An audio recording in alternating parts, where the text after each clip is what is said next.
3 years ago, I would have told you, without a second of hesitation, that the person I hated most in the world was my best friend, Ryan. We had been inseparable since high school, the kind of friends people assumed would grow old arguing over football games and embarrassing stories. We celebrated each other's victories, covered each other's mistakes, and trusted one another with everything. Around that same time, I had also been dating Vanessa for nearly 2 years. I genuinely believed she was the woman I would eventually marry. When I landed the biggest promotion of my career, I booked a table at an expensive restaurant to celebrate with the two people I thought cared about me the most. Ryan texted saying he'd arrived early, while Vanessa claimed she needed a few extra minutes to find parking. After waiting longer than expected, I stepped outside to call them. Instead, I walked around the side of the building and froze.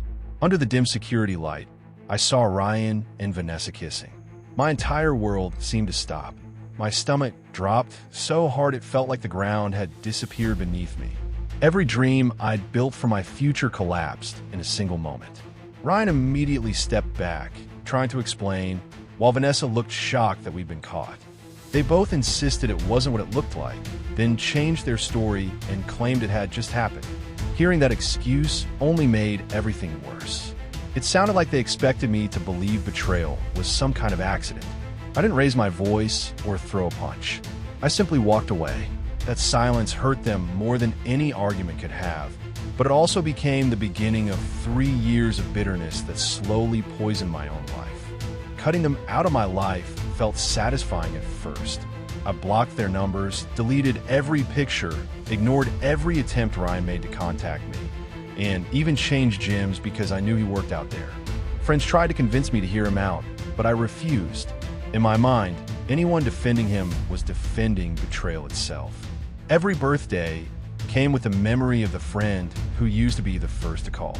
Every Christmas reminded me of the vacations we planned together before everything fell apart. Whenever I achieved something at work, I remembered how Ryan used to celebrate every milestone with me. Instead of allowing myself to grieve, I fed my anger until it became part of my personality. It was easier to believe I had been betrayed than to question whether I truly knew the whole story.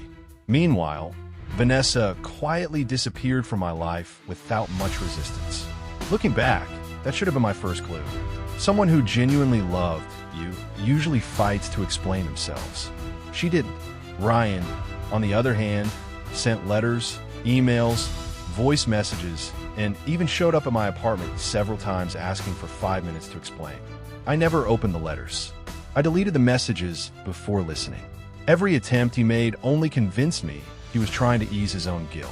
What I didn't know was that Vanessa had spent months before that night manipulating both of us. She told Ryan I had been mocking him behind his back, saying I only kept him around because I felt sorry for him.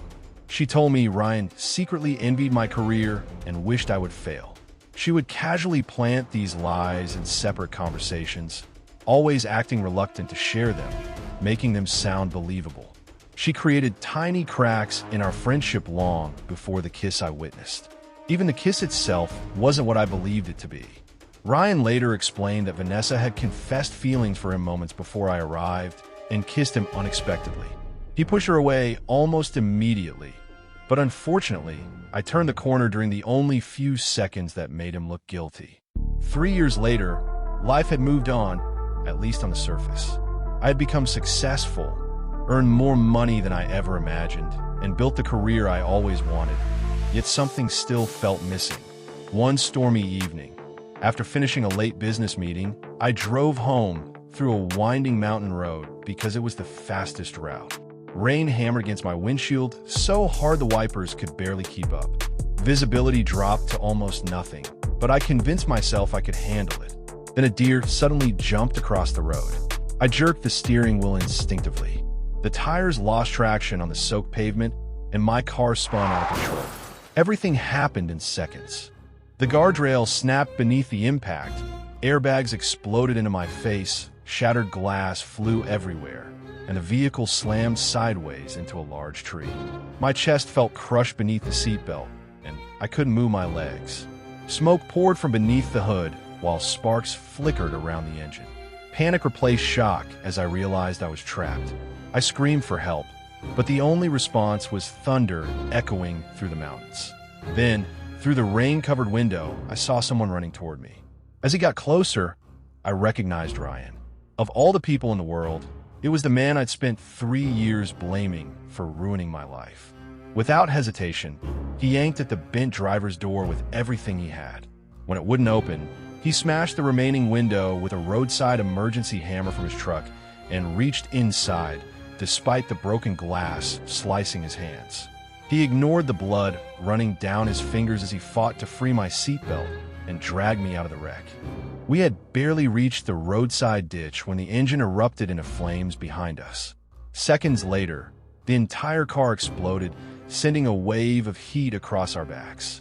If Ryan had arrived even half a minute later, I wouldn't be alive to tell this story.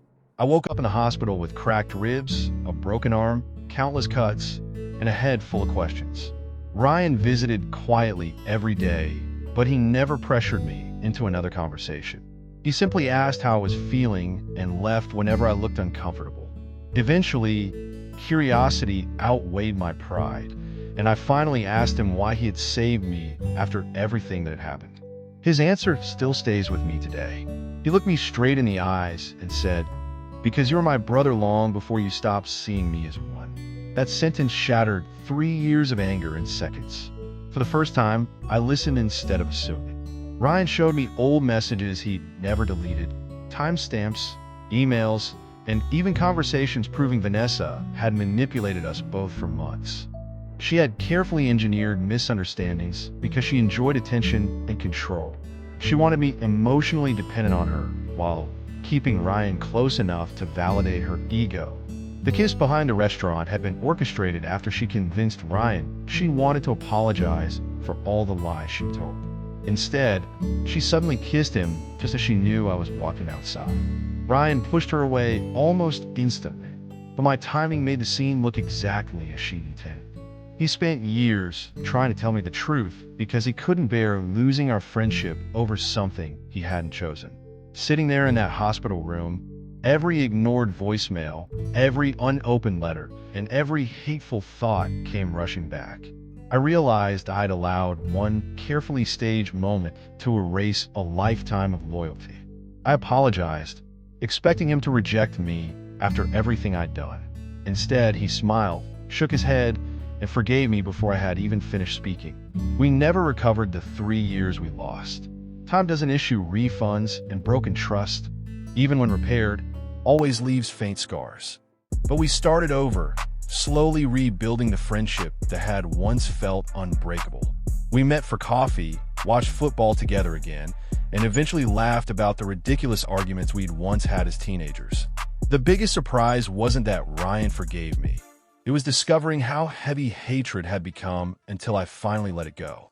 Vanessa eventually faded into nothing more than a lesson neither of us wanted, but both of us needed. Neither of us chased revenge or tried to ruin her life. We simply walked away and refused to let her lies control another day of our future. Looking back now, I understand that betrayal isn't always what it seems. Sometimes the person standing beside you isn't your enemy, and the person whispering in your ear isn't your friend. The greatest revenge wasn't exposing Vanessa or making her suffer. It was refusing to let deception steal another year from two people who had once been like brothers. I nearly died believing a lie, but I got a second chance, not just at life, but at friendship. If this experience taught me anything, it's that anger can feel comforting because it gives you someone to blame, but truth requires courage. Sometimes the strongest thing you can do isn't holding onto your resentment. Sometimes it's admitting you were wrong, asking for forgiveness, and refusing to let someone else's lies become the final chapter of your story.